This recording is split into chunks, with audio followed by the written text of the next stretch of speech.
11장 9절 말씀부터 10절 말씀까지 되겠습니다. 예수께서 대답하시되 낮이 12시가 아니냐. 사람이 낮에 다니면 이 세상의 빛을 보므로 실족하지 아니하고 밤에 다니면 빛이 그 사람 안에 없는 거로 실족하느니라. 아멘. 네, 오늘 우리가 나사로를 살린 사건을 보면서 요한복음 기록의 그 깊은 내용들에 한 걸음 들어가게 됩니다. 예수님께서 나사로를 살리기 위해서 이제 나사로가 있는 베다니로 가셔야 될 텐데, 그 앞에 있는 본문 내용들을 보면 나사로가 죽게 됐다는 소식을 듣고도 이틀을 더 유하다가 이제 갑니다. 3절 보시면, 이에 그 누이들이 예수께 사람을 보내어 가로되 주여 보시옵소서, 사랑하시는 자가 병들었나이다 하니 예수께서 들으시고 가라사대 이 병은 죽을 병이 아니라 하나님의 영광을 위하며 하나님의 아들로 이를 인하여 영광을 얻게 하려 함이라 하시더라. 예수께서 본래 마르다와 그 동생과 나사로를 사랑하시더니 나사로가 병들었다 함을 들으시고 그 계시던 곳에 이틀을 더 유하시고 그 후에 제자들이 이르시되 유대로 다시 가자. 그러니까 제자들이 말하기를 방금도 유대인들이 돌로 치려 했는데 또 그리로 가시렵니까? 그러니까 오늘 우리가 읽은 본문, 낮에 다니면 실족지 않는다 하는 말씀으로 이제 응답하신 겁니다. 재미있는 것은, 우리가 이제 이 내용을 보면서 놀라는 것은, 베단이라는 곳에 사는 나사로가 병들어서 이제 죽게 됐다는 소식을 들었는데, 베단이로 가자거나 나사로에게 가자 그러지 않고 유대로 다시 가자 그래요. 유대로 다시 가자예요. 무엇을 염두에 두고 이 말씀을 하시느냐 하면, 그 바로 앞에 요한복음 10장 40절 보시면, 다시 요단강 저편 요한이 처음으로 세례 주던 곳에 가서 거기 거하셨더라 하는 것에 이제 대응되는 겁니다. 그래서 이 11장부터를 제가 말하던 요한복음에서는 제2부와 같다 그렇게 말씀드린 것을 염두에 두시고 이제 그 분기점을 보시게 됩니다. 그러니까 요한복음은 10장까지의 사역과 11장부터 이제 끝장까지의 사역이 전혀 시각이 다릅니다. 어떻게 다르냐면, 앞에 있었던 것은 이제 예수님께서 그의 진리되심과 생명되심과 그가 우리에게 알게 하시려는 내용들을 사람들 앞에 펼쳐놓은 장면이라면, 11장 이후부터는 펼쳐놓는 장면이 아니라 행하시는 장면입니다. 그러니까 사람들 앞에 예수님께서 그의 진리되심과 구원의 핵심 되는 것들을 펼쳐놓았을 때 받은 반응이 무엇이었느냐를 결론으로 가져야 됩니다. 그들이 돌로 치려고 하고 죽이려고 해서, 말하자면 예수님께서 아무리 잘 설명하고 아무리 기가 막힌 사건과 기적을 도입해도 우리들이 알아먹지 못하는 자라는 것을 결론을 내는 것이 10장까지의 목표입니다. 10장까지의 목표는, 제가 참 10장까지 해오는 동안 체중도 많이 내리고 그랬습니다만은, 그 열낸 것 같이 예수님께서 이렇게 했는데 이 바보들은 왜 받아들이지 않았을까? 왜 믿지 않았을까? 그런 대목이 아닙니다. 우리는 알아들을 수 없고 선택할 수 없는 사람이라는 것이 거꾸로 증명되는 것이 10장까지의 얘기입니다. 그래서 11장은 이제 입으로 가서 이제 예수님께서 우리에게 복음을 선전하시거나 권유하시러 오신 것이 아니라 알아먹지 못하는 우리를 고치러 오셨다는 것을 이제 입으로 들어가면서 펼치시기 위해서 바로 십자가로 이제 가실 겁니다. 그래서 첫 사건이 나사로입니다. 나사로를 언제 가서 만나요? 살아있는 동안 가서 만나는 게 아니라 죽은 다음에 가서 일으키러 가는 거예요. 살리러. 우리가 비실비실하고 있는데 예수님이 오셔서 이 약을 먹어라 저 약을 먹어라 이렇게 해라 해갖고, 요새 많이 나오는 것은 뭐 단전호흡을 해라 이렇게 하고 고쳐내는 장면이 아니라고요. 이것이 요한복음에서는 상당히 중심되는 사상입니다. 우리는 다 죽어가고 어떻게 하면 좋을지 몰랐을 때 어느 날 영감을 받고, 혹은 뭐 용한 의사를 만나서, 혹은 좋은 약을 구해서 소생했다고 생각하셔서는 안 된다는 말입니다. 우리는 죽은 자들이었습니다. 시체였습니다. 이 나사로를 살리는 식으로 얘기를 하자면 이미 죽은 지 나흘이 되어 냄새가 나는 자들입니다. 주님께서 오셔서 우리를 살려내십니다. 그럼 생각해 보세요. 시체하고 무슨 얘기를 하시겠어요? 나사로야 일어나 나오라 하는 게 누구 보고 한 얘기예요? 나사로야 그랬으니까 누구 보고 한 얘기 같아요? 나사로한테 한 얘기예요? 시체인데 나사로야 그랬더니 시체가 네 그래요? 이건 전혀 오해되고 있는 대목들이다 이겁니다. 나사로야 나오라는 말은 죽음과 사망에 대해서 그것을 깨고 일으키시는 하나님의 능력이 선포되는 선언문일 뿐이지, 나사로 보고 나오라 그랬더니 나사로가 죽음에 묶여 있다가 팍 차고 나와요? 결단을 하고 예수 그리스도를 영접하고 나와요? 막 그런 말도 안 되는 소리가 어디 있어요? 그렇지 않습니다.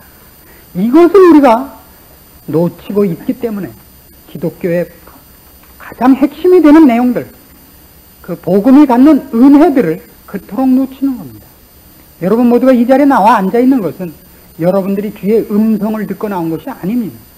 여러분이 들은 것이 아니라 주께서 여러분을 사망과 죽음의 권세 아래 있고 죄 아래 있는 것을 뽑아서 움켜쥐고 여기다 앉히신 겁니다. 그래서 이제 듣게 된 겁니다. 그러니까 요한복음이 우리에게 강조하고 싶은 건 이겁니다. 우리는 주의 말씀을 듣고 설득당하고 그래서 선택한 자들이 아니라 주께서 우리를 왜 그랬는지 모르지만 붙잡아다 여기 앉히고 눈을 뜨게 하고 귀를 뜨게 해서 이제 드디어 들을 수 있는 자가 됐다는 얘기입니다. 그래서 이 사건을 우리가 좀 더 잘 살펴볼 필요가 있는 겁니다. 자, 보십시오. 6절을 이제 가서 보시면 나사로가 병들었다 함을 들으시고 그 계시던 곳에 이틀을 더 유하시고 그 후에 이제 유대로 다시 가자 그러십니다. 재미있는 것은 이 본문을 직역하면 이런 뜻이 있습니다. 여기 나사로가 병들었다 함을 그러므로 들으시고, 그러므로라는 말이 거기에 하나 들어가요.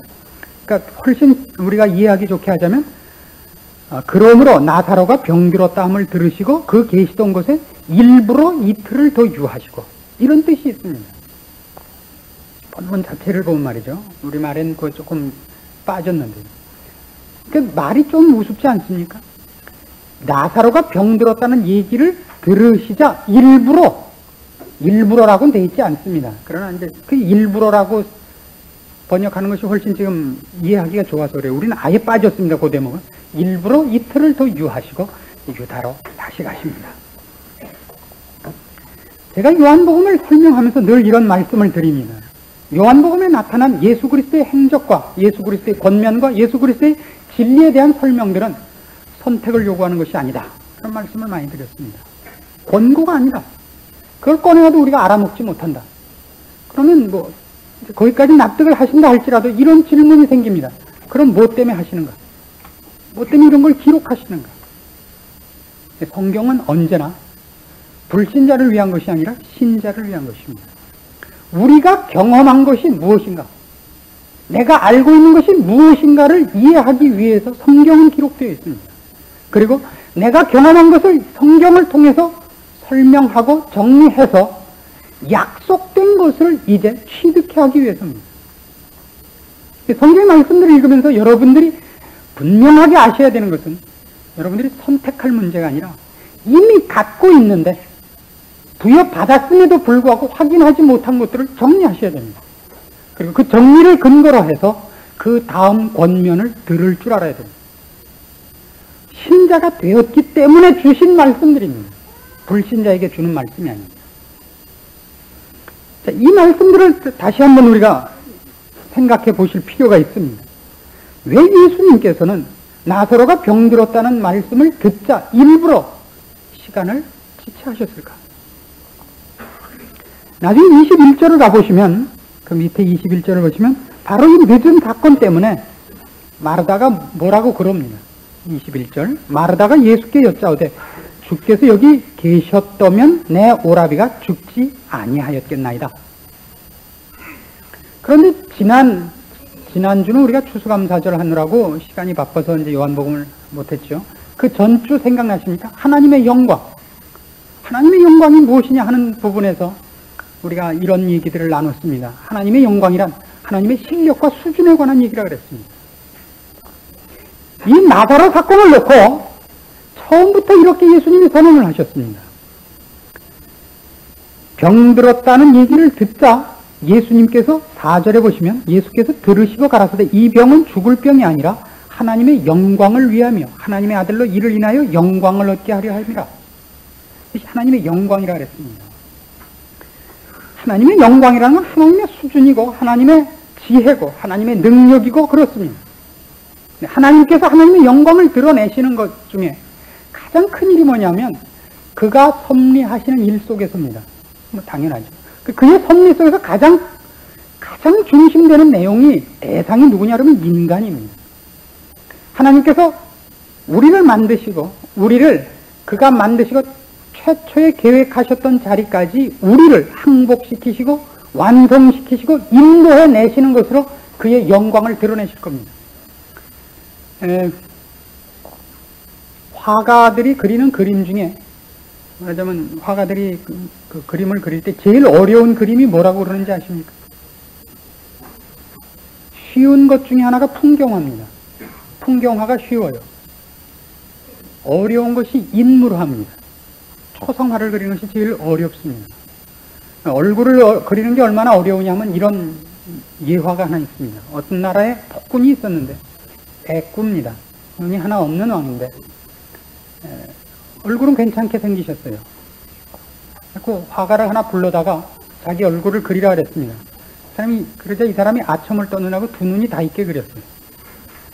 아첨 떤다고 죽였습니다. 누가 그림을 그리려고 그러겠어요. 또 한 사람을 잘 그린다는 사람을 잡아왔습니다. 그려라. 그랬더니 이 사람이 지난번 사람이 다 있게 그렸다 죽었으니까 하나만 있게 사실대로 그렸습니다. 그래서 불경스럽다고 또 죽였습니다. 이제 아무도 그릴 수 없게 됐죠. 초성화를 그리는 어려움은 바로 그런 데 있습니다. 사실대로 그리기가 어렵다고요. 여러분 초성화 그린 거 가보세요. 언제나 실물보다 낮게 그려야 팔리지 실물대로 그려갖고 팔리는 거 보셨어요? 어렵습니다. 세 번째 이제 제가 잡혀갔죠. 저야 성령과 지혜가 충만한 사람 아닙니까? 착 그렸더니 만족해 했어요. 어떻게 그렸을까요? 옆얼굴을 그렸죠. 있는 쪽 옆얼굴을. 그리고 찍소리 못하게 됐죠. 안 그래요? 초상화의 어려움. 그죠? 뭘 그리면 제일 쉬울까요? 은행잎 같은 거 하나 그려놓으면 그거야 뭐 누가 그리나 비슷하지 않을까요? 오징어 이런 거 그리면 제 아들이 그리나 피카소가 그리나 별 차이가 뭐가 있겠어요? 하나님께서 하나님의 수준과 영광을 드러내시기 위하여 그의 능력을 발휘하시고 그의 실력을 발휘하신 것이 무엇이냐면 인간입니다. 그럼 인간을 실력 발휘를 하는 것 중에서 성경의 그 초점이 언제나 어디냐 하면 우리를 항복시켜서 수준을 나타내신다고요. 우리를 그냥 다만 물감과 재료로만 쓰시는 것이 아닙니다. 우리는 하나님의 작품의 재료이고 대상이면서 동시에 감상자입니다. 그리고 하나님의 작업의 동참자입니다. 우리 이상한 사람이에요. 주주고 동업자고 그리고 또 우리 자신이 일꾼이고 그리고 우리가 대상입니다. 하나님 일하심에 참으로 놀라운 대목입니다. 영광이라는 얘기로 시작한 이 나사로 사건은 우리 구원 문제에 대한 하나님께서 목표하시는 것이 최고의 핵심이 어딘가 하는 것을 보여주고 있습니다. 우리를 지옥 갈 자리, 형벌받을 자리, 죄 아래 있는 자리에서 이렇게 슬쩍 꺼내는 것이 전부가 아니라 물론 꺼내야만 됩니다. 이걸 지옥불에 타 없어지도록 놔둘 수는 없습니다. 꺼낸 우리의 자신을 마음을 항복시켜내는 것이 핵심이다. 하나님 영광 나타내시고 하나님이 의도하시고 계획하신 것 중에 최고의 목표물이라는 걸 얘기하고 있습니다. 우리의 몸뚱아리를 우리의 운명을 뜨거운 곳에서부터 시원한 곳으로 형벌받을 곳에서부터 어디 좋은 자리로 지위를 바꿔놓고 어디 운명을 바꿔놓고 환경을 바꿔놓는 것이 1차적인 문제가 아니라 우리의 마음을 하나님 앞에 항복시키는 것이 구원 문제에 있어서는 최고의 싸움거리고 최고의 대상 품목이고 목표입니다. 그 성경은 언제나 그렇게 얘기합니다. 내 아들아, 네 마음을 내게 달라. 그 성경에서 언제나 지적하고 들어오는 건 이겁니다. 가장 심하게 부패한 것이 뭐냐? 그건 마음이다. 우리가 하나님으로부터 도망간 마음, 진심, 그것을 회복시키는 작업, 그것을 하나님 앞에 무릎 꿇리는 작업, 기쁨과 행복과 만족으로 하나님 앞에 우리를 행복시키는 작업, 그것에 하나님께서 최고의 실력을 동원하시고 지혜를 동원하시사 싸우고 계시는 겁니다. 이 일을 위하여 예수 그리스도께서도 동원이 되시고 우리로 보자면 인생이 있고 사건이 있는 겁니다. 어느 날 하루아침에 하나님께서 천군 천사를 보내서, 요즘 뉴스 같은 거 보면 자주 나오는 공수특전단을 보내서 이렇게 사람을 납치하듯이 끌고 가는 것이 아니라 인생이 있고 설득이 있고 반발이 있고 하는 속에서 우리를 행복시키는 일을 해나가시는 겁니다. 나사로 사건에서 우리가 주의 깊게 봐야 하는 싸움들입니다. 15절 말씀 보시면 이런 말씀이 기록되어 있죠. 내가 거기 있지 아니한 것을 너희를 위하여 기뻐한다. 일부러 늦으신 이유 중에 하나를 이렇게 설명합니다. 일부러 안 가셨습니다. 죽기까지 안 가고 계셨고, 마르다도 분명히 나중에 오신 예수님한테 주께서 여기 계셨더라면 제 오라비가 죽지 않았을 것을, 늦게 오셔서 이제 죽게 됐으니 이제는 어떻게 하면 좋습니까? 그러니까 지금 예수님께서 가셔서 하시는 말씀이, 가시기 전에 지금 그 말씀부터 하시죠. 내가 거기 있지 아니한 것을 너희를 위하여 기뻐하노니 이는 너희로 믿게 하려 합니다. 자, 예수님께서 우리에게 요구하시는 것이 무엇인가 보십시오. 믿음을 말하자면 전제로서 내놓기를 요구하고 있지 않습니다. 도박하듯이 이렇게 걸듯이 내놓으라 그러는 것이 아니라 설득시켜서 이전 하나님의 사람을 만드는 작업을 하고 계시는 겁니다. 이 이중적인 얘기를 잘 들으셔야 돼요. 예수님께서 우리를 설명하시고 설득하시고 권면해서 주를 선택하게 하신다는 뜻이 아닙니다. 주께서 그가 선택하시고 그의 자녀를 만든 사람들에게는 이제 쓰여진 요한복음이 1장 1절부터 무관한 얘기가 될 수가 없습니다. 이걸 예수를 모르는 사람에게 요한복음을 꺼내놓고 읽어서 예수를 선택할 것인지 말 것인지를 정하십시오 하면 그건 무리한 요구입니다. 믿고 난 다음에는 읽으면 읽을수록 무엇이 증명됩니까? 우리가 옛날에 누구였으며 진리와 생명에 대해서 어느 만큼 무지했으며 반응할 수 없었던 존재며 죽어 마땅하고 용모가 싸다는 사실을 확인하게 되는 책입니다. 그리고 같은 기록인데도 이제는 하나님의 자녀로 들어와 구원 얻은 자, 중생한 자의 입장에서 보자면 이 말씀들 속에서 우리는 이제 선택해야 되고 결심해야 되고 따라야 할 내용들이 여기에 충만한 것을 알게 되는 것입니다.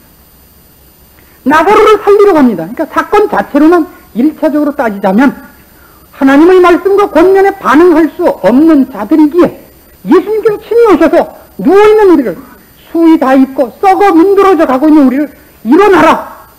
그래서 죄와 사망의 권세를 깨고 우리를 일으켜 주시지 않는 한 우리는 방법이 없는 자라는 것을 인정합니다. 그러나 동시에 이제는 구원 얻은 자로서 이 사건을 볼 때 우리가 얻어야 하는 메시지가 뭐냐 하면 예수님께서 그렇게 일으킨 우리를 이 설명을 하는 거예요. 하나님께서 살아 계시며 죄와 사망과 인간 모든 운명과의 주권자이시며 권세자이시며 우리를 사랑하는 자이시며 그가 우리의 행복을 위하여 우리의 인생에 간섭하는 자라는 것을 믿게 하고 싶단 말입니다. 암만 이른 아침이지만 이러고 있는 거예요.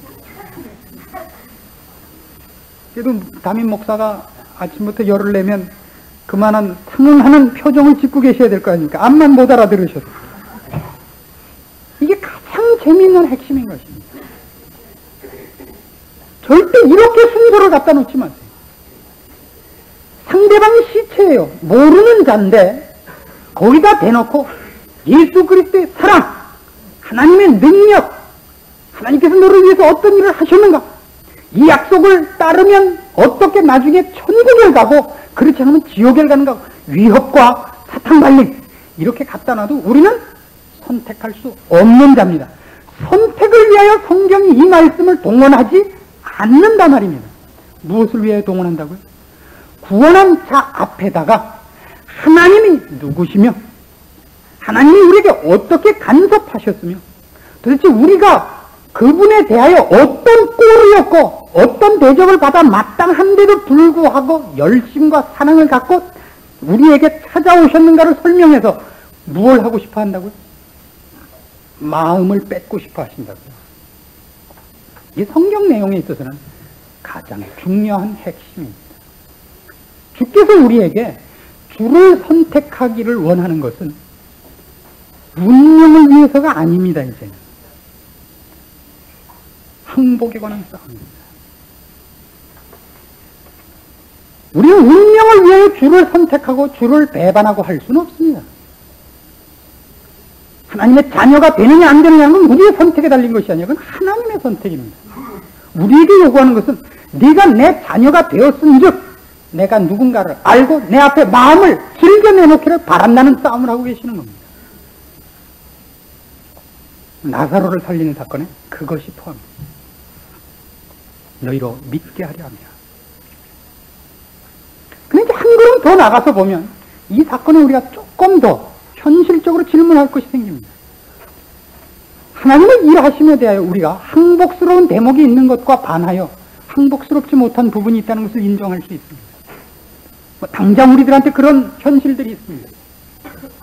우리 집안에 있는 사건들, 지금 한국 사회에 있는 일들, 내 누구 친척에게 일어난 어떤 일, 무엇이든지 있을 수 있습니다.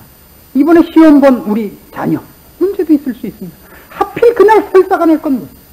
여태껏 멀쩡하다가 그래서 그냥 뭐 시험도 보는 동 마는 동, 화장실 가느라고 나왔는데 다시 안 넣어주니까 망한 거예요.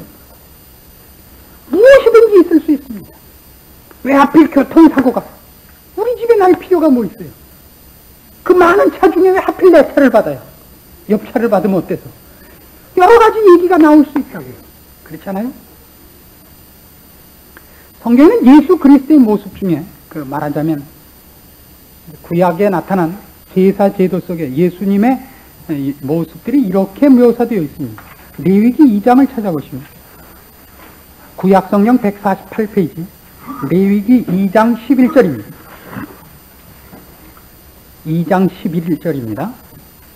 무릇 너희가 여호와께 드리는 소제물에는 모두 누룩을 넣지 말지니 너희가 누룩이나 꿀을 여호와께 화제로 드려 사르지 못할지니라. 말하자면 곡식을, 첫 곡식이 나오면 소제를 드립니다.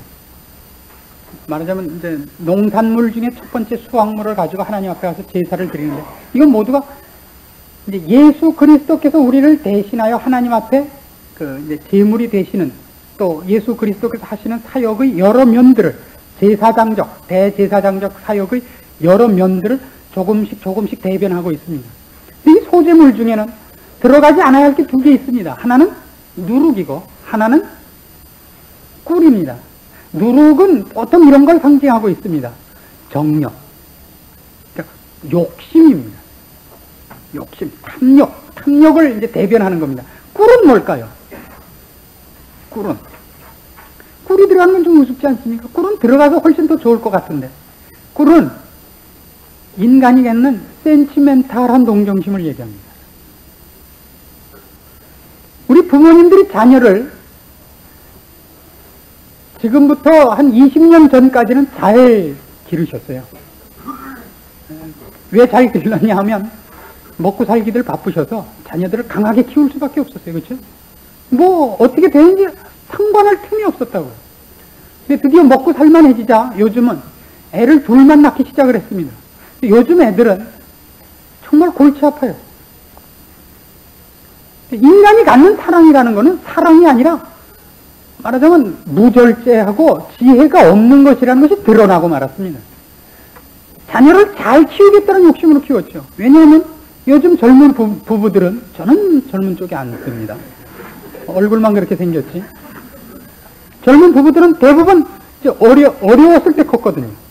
옛날에 어려울 때 커서 앙심이 이거예요. 내 자녀는 내가 그냥 최고로 키운다. 그 몽땅 그냥 외제로만 싸 바른 거예요. 그렇죠?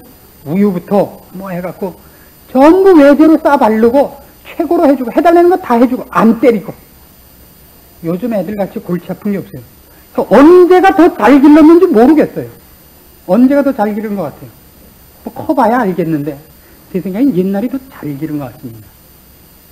옛날엔 그저 먹을 거 없어서 참 고생하면서 칡뿌리도 캐먹고 이게 그냥 일과였는데, 요즘은 애들 먹는 거 갖고 싸우는 애들 없죠. 치사하진 않아요. 먹는 거 갖고 안 싸우면. 치사하진 않지만 그게 잘났다는 뜻은 아닙니다. 꼭 괜찮은 애가 됐다는 뜻은 아닙니다. 그래서 예수님께서 이 하나님의 사역을 하시는 데 있어서 이틀을 더 유하셨다, 이런 것들이 갖는 내용은 사실은 상당히 깊은 내용입니다. 하나님께서 우리를 위하여 하시는 일들, 우리 인생에 간섭하셔서 우리를 인도하시고 이끌어가는 목적지가 우리가 생각하는 것을 훨씬 뛰어넘는다는 얘기를 포함하고 있습니다. 우리가 믿게 하시기 위하여 그가 우리의 인생에 간섭하시기 시작했고, 그 길을 우리가 사실은 다 헤아리지 못합니다. 그러나 이런 것은 우리가 금방 확인할 수 있는데, 여러분이 이 자리에 있기까지 지나간 과거를 돌이켜 보십시오. 거기에 혹시 감사할 것이 있고 자랑할 것이 있다면 여러분이 결정한 것이 아닐 겁니다. 그럼 모든 신자가 확인하는 겁니다. 우리의 감사할 것이 있고, 우리의 놀랄 것이 있고, 기억할 만한 것이 있다면 언제나 하나님이 간섭하셨던 것 아닌가요? 저는 지금도 가장 기쁘게 생각하고, 뭐 자랑할 필요 없지만, 입시철이 되면 꼭 제가 또 생색을 하나 내는 게 있는데, 제가 삼수를 했다는 사실입니다. 아무나 하는 것이 아닌가. 보통의 인내와 보통의 의지와, 그리고 하나님 앞에 특별히 선발된 사람이 아니고서는 할 수 없는 일, 삼수를 했습니다. 삼수, 사수, 오수 한참은 뭐가 되게?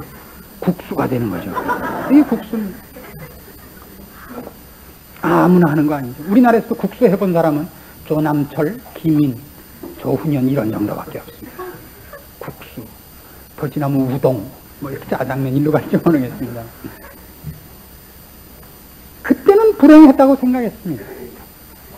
죽음을 생각해 본 적도 있고, 혼자 비장해지고 처절해하고, 무슨 혼자서 뭐 지구의 운명을 쥐고 있는 무슨 아틀라스라고 생각한 적이 한두 번이 아닙니다. 지금 생각하면 우습기 짝이 없지만, 그래 보지 않았으면 언제 그런 생각을 했을 거예요. 옷 잃어버리지 않으면 누가 생각하는 사람이 되겠습니까? 그렇죠? 고민과 고난과 위기에 처하지 않고 누가 깊은 생각을 하며 의미와 보람을 찾겠습니까? 하나님의 우리 인생을 드디어 영원한 날에 걸맞는 사람으로 삼기 위하여 고난의 길을, 그리고 짐짓 외면하고 계시는 것 같은 기간들을 허락하십니다. 우리같이 감상주의에 젖지 않으십니다. 그가 피가 없고 눈물이 없는 분이라는 뜻이 아닙니다. 나사로의 죽음에 오셔서 그가 우십니다. 기억하셔야 될 사건입니다. 그러나 이 사건을 이제 결론 지으려고 하는 데 있어 우리한테는 지금 같은 결론과 좋은 내용으로만 일관되어 있지 않은 것을 발견하게 됩니다. 거기는 우리의 결단을 요구하는 것이 드디어 등장을 합니다. 이런 것입니다. 오늘 읽은 본문이죠. 가자! 유대로 다시 가자! 그러자 제자들이 그럽니다. 방금도 유대인들이 지금까지도 핍박하고 있고 죽이려고 했는데 거기 다시 간다 말입니까? 이렇게 대답하십니다. 9절 보세요. 예수께서 대답하실 때 낮이 12시가 아니냐? 사람이 낮에 다니면 이 세상의 빛을 보므로 실족하지 아니하고 밤에 다니면 빛이 그 사람 안에 없는 거로 실족하느니라. 빛 가운데서 행하면 실족할 일이 없다 그럽니다. 여기서 12시라는 건 우리가 지금 쓰는 시간으로 저녁 6시입니다. 저녁 6시라는 건 아직 낮이다 이겁니다. 아직 다닐만한 때다 이겁니다. 이스라엘의 시간표는 아침 6시가 말하자면 1시입니다. 거기서부터 시작해서 6시가 1시면 안 되나요? 7시가 1시인가요?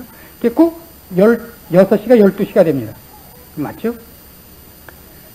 그러니까 아침부터 저녁까지 12시간을 낮이라고 보고, 그 다음에 13시부터 들어가면 밤 12시간이 됩니다.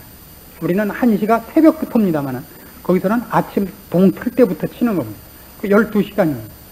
그러니까 아직 낮이다. 예수님께서 말씀하시기를 아직 내가 죽을 때가 되지 않았다는 것이 물론 거기에 뜻이 포함되어 있습니다. 아직 내가 죽을 때가 안 됐다니까 가도 이번에 죽지 않는다는 것이 포함되어 있습니다. 그래서 더 무섭게 우리에게 요구하는 것은 이겁니다. 무엇이 낮에 다니는 것이고 무엇이 밤에 다니는 것이냐. 유대인들이 돌을 들고 있어도 하나님의 일을 하러 가는 것은 낮에 다니는 일이고, 돌이 무서워 후퇴하는 거라면 인간들이 든 돌 때문에 하나님의 일을 보류하는 것이라면 밤에 일하는 것이다 이거예요. 우리는 모두 낮에 일하는 자입니다. 그럼 낮이면, 잘 생각해요. 낮이면 그냥 낮이에요? 낮이면 모든 것이 다 보여요? 낮이면? 요한복음 처음에 뭘로 시작했던 것을 기억을 해보세요. 빛이 세상에 왔을 때 빛을 보아도 빛이 무엇인지 모르던 소경으로부터 시작한 책입니다. 낮에 다니라. 낮에 다니라. 빛이 있을 때 다니라. 그러면 대상이 누굽니까 지금? 눈 뜬 자들을 얘기한 거예요. 눈을 뜬 자만이 낮이 있고 밤이 있지. 눈 안 뜬 자에게는 뭐가 있습니까? 어떤 소경이 잭 니클라우스라는 그 유명한 프로 골퍼에게, 그 사람이 얼마나 그 골프를 잘 치냐면 황금의 곰이라 그럽니다. 곰만큼 황금 덩어리가 될 만큼 돈을 벌었다. 그런 뜻은 아닙니다. 곰같이 생겨서 황금의 곰이라. 돈 버는 곰. 이제 곰은 돈 버는 건가 봐요. 이제 동양에서는 재주 부리는 곰, 그죠? 돈은 왕서방이 벌고, 곰은 재주가 부리고, 서양에서는 이제 곰이 골프 쳐서 돈 벌고, 황금의 곰이에요. 혹은 골프의 제왕이라 그럽니다. 장님이 와서 그래요. 잭 니클라우스 보고 돈 내기 골프 시합을 하자 이겁니다. 이렇게 얼마나 우스워요. 장님이야. 안 들었단 말이에요. 이 상대방이 100만 불을 걸었습니다. 그래서 할 마음이 생겼죠. 잭 니클라우스가 자신의 차고, 그럼 시간과 장소를 당신이 마음껏 정하시오. 저는 정했습니다. 오늘 밤 12시에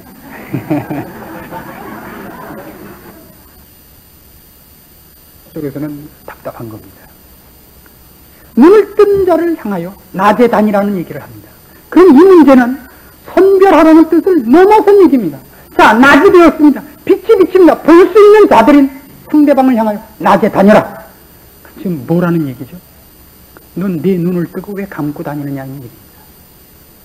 낮은 하나님의 빛이 비치고 하나님이 의도하시고 요구하는 길이 네 눈앞에 분명히 보이는데도 불구하고 너 왜 오리발 내고 있니? 라는 얘기로 됩니다. 물론 나사로 사건은 예수님께서 우리를 구원하시기 위하여 시체 같은 우리를 일으키시는 장면입니다.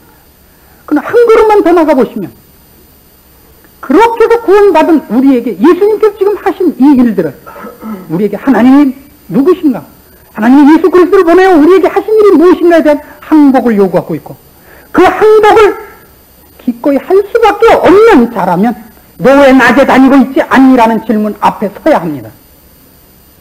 여러분, 여러분의 인생을, 삶을 놓고 여기다 답을 하셔야 됩니다. 낮에 다니고 있습니까? 성경이 요구하는 그 빛과 진리와 생명의 요구 앞에 여러분의 인생을 비춰보셔야 됩니다. 그걸 하지 않는다면 나사로의 일으킴은 사실은 무의미하지 않습니다. 여러분 모두가 개인적으로 대답하셔야 되는 겁니다. 단체적이지 않습니다. 도매금으로 묻어 들어갈 수 없습니다. 오늘날 신자가 해야 되는 가장 큰 싸움이 뭡니까? 이겁니다. 교회의 싸움도 뭐냐? 그 교회는 이런 분위기가 흘러넘쳐서 교회에 갔다 오면 시골에 내려가서 신선한 공기를 마셔서 피부가 시원해졌듯이, 어떤 찌꺼기가 씻겨나갔듯이 영적인 신선함을 새롭게 공급받고 가는 일이 있어야 됩니다. 때 묻어오고 그대로 나가고 하는 일들이 계속 있어서는 안 됩니다. 교회가 할 일입니다. 그리고 여러분이 고치셔야 하는 여러분 개인의 책임져야 할 여러분 자신이 돌아봐야 할 여러분의 인생입니다. 여러분을 일으키시고 영원한 나라를 약속하시고 최고의 사랑과 지혜와 능력으로 간섭하신 하나님 앞에 여러분의 삶을 꺼내놓고 대답하십시오. 낮에 다니기로 기도하십시오. 하나님 아버지의 은혜를 감사합니다. 우리를 냄새나는 시체로부터 일으키시고 하늘나라 보좌에 같이 앉히시며 하나님의 자녀라 일컫게 하셨습니다. 오늘 우리가 주를 알고 생명을 아는 자로서 낮에 다니고 있습니까? 빛 가운데 행하고 있습니까? 주님 앞에 경건한 마음으로 우리의 삶들을 돌아보게 하시옵소서. 오늘날 땅에 떨어진 하나님의 영광과 교회의 책임들을 복구하는 일에 앞서게 하시옵소서. 외형을 세우지 말고 내실을 다하며 주님 앞에 맡겨진 이 짧은 한 인생을 충성하기로 약속하는 일들이 이게 주의 말씀을 들은 주의 사랑하는 자녀들에게 있게 하시옵소서. 이 자리에까지 인도하신 하나님의 그 능력과 사랑과 권면과 열심 앞에 인생을 바쳐 항복하는 헌신이 있게 하시옵소서. 이 교회와 여기 모인 주의 사랑하는 가정들을 통하여 심령들을 통하여 주님 영광 나타내시옵소서. 이 민족과 시대 앞에 할 말이 있게 하시옵소서. 예수님의 이름으로 기도합니다. 아멘.